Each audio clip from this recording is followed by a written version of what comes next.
But I'm going to estimate 30 to 50 things a week on average, people going, hey, did you know this?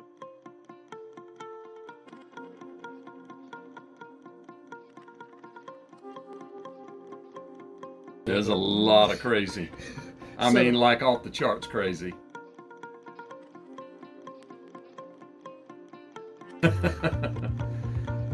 All right, so we're here with the spa guy. You know who the spa guy is. If you don't, you should check out YouTube because he's all over it. So it's basically Trey and I.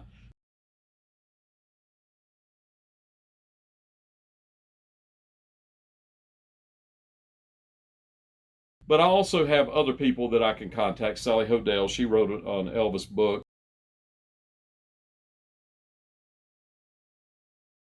John Daly that I can consult. My business partner in the museum, Pat, I can consult him. He's knowledgeable. I know the Smith family. Billy Smith was there. His sons both work at the museum, so we have access to them.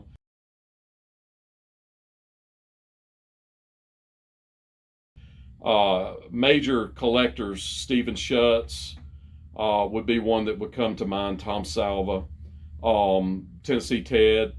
So I have people that know a lot that I can call and go, hey, what do you think about this? And an example of that would be they actually called me and asked me. Stephen Schutz recently found, and he's famous for selling the Audubon house, Elvis's house, and he also bought the Zip and Pippin roller coaster and sold it. So he's famous for some major Elvis items. So he gets a lot of really major Elvis collectibles to sell. So he's very knowledgeable. Been doing it a long time, and he's about my age, and he does this for a living. So he's been doing this for probably 30 years. So he knew a lot of the people and hung out. You know, sadly most of them have passed now, but he was friends with Joe Esposito, and so he was privileged to have a lot of one-on-one conversations with people. So he's very knowledgeable. But he called me about in the early 60s, Elvis had a Dodge motorhome. And the story is that the Dodge motorhome, they ran out of gas with it in Las Vegas. And when they finally got gas, Lamar was driving, and they pulled up to the Aladdin Hotel. And just before this incident happened, Lamar actually was bragging about how good a driver he was. And then he pulled under the canopy and ripped the top off the top, peeled the top back on the motorhome. So supposedly there's a collector that has that motorhome, which it would be hard for me to imagine that somebody would have rebuilt this motorhome. But from what I understand is Elvis gave the motorhome to a local charity in Las Vegas. So it's possible that somebody rebuilt it and repaired it, and it's in a private collection. So fast forward, this motorhome is in a private collection. So this is another story that this is an example of a story where Stephen Schutz called and said, hey man, what do you think about this?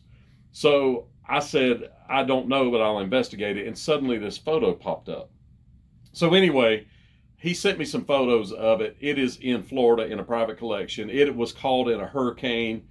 It's outside. It's in terrible shape. So he sends me some photographs of it. When we put together the museum, the Smith family has a case where they put private things that they own, that they from their personal collection, things Elvis gave them, things from that time period. And they happen to have a photograph of Elvis driving this motorhome, and he's sitting at the gate of Graceland. Billy's father is standing there in the photograph. That's why he has the photograph. So it gives me a wide shot of the side of this motorhome, and I know it's the one because Elvis is in the driver's seat.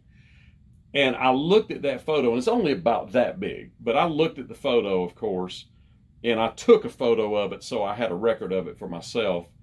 And I went back and looked at the photos that Stephen had sent me. And so I immediately texted him and said, hey, when you get a chance, call me on this motorhome. That photograph eliminates that motorhome. It is not the same motorhome.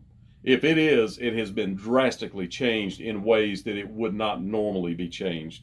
So I feel like we've eliminated that motorhome as being the one.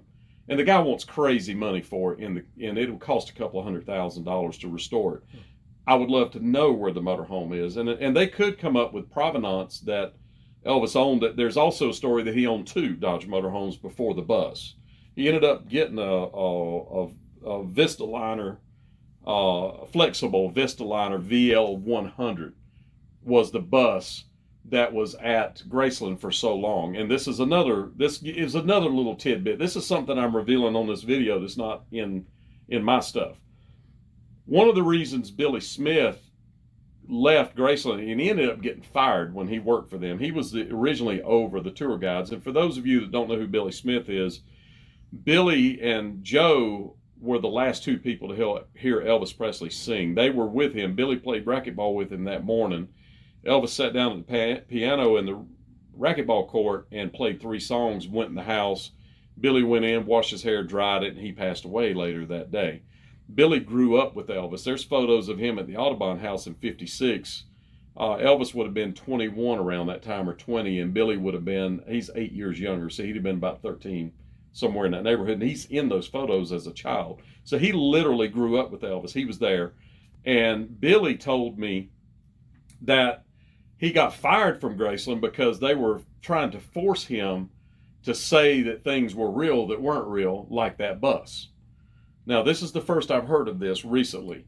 He said that if that bus is the bus, they claim that the bus got burned on the inside and they rebuilt it for that reason. He said, well, the bathroom is in a completely different part of the bus, which wouldn't make, why would you do that? If you were rebuilding it to be Elvis's bus, it would look like it did before.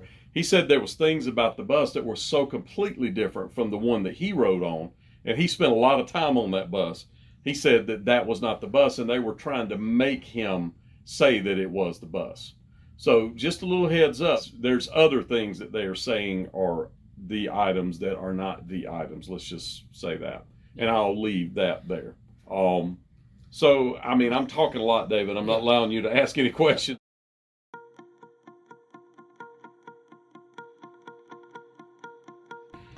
Please get in touch with me. My email is billy@thesgnetwork.com. The SG for Spa Guy Network.com.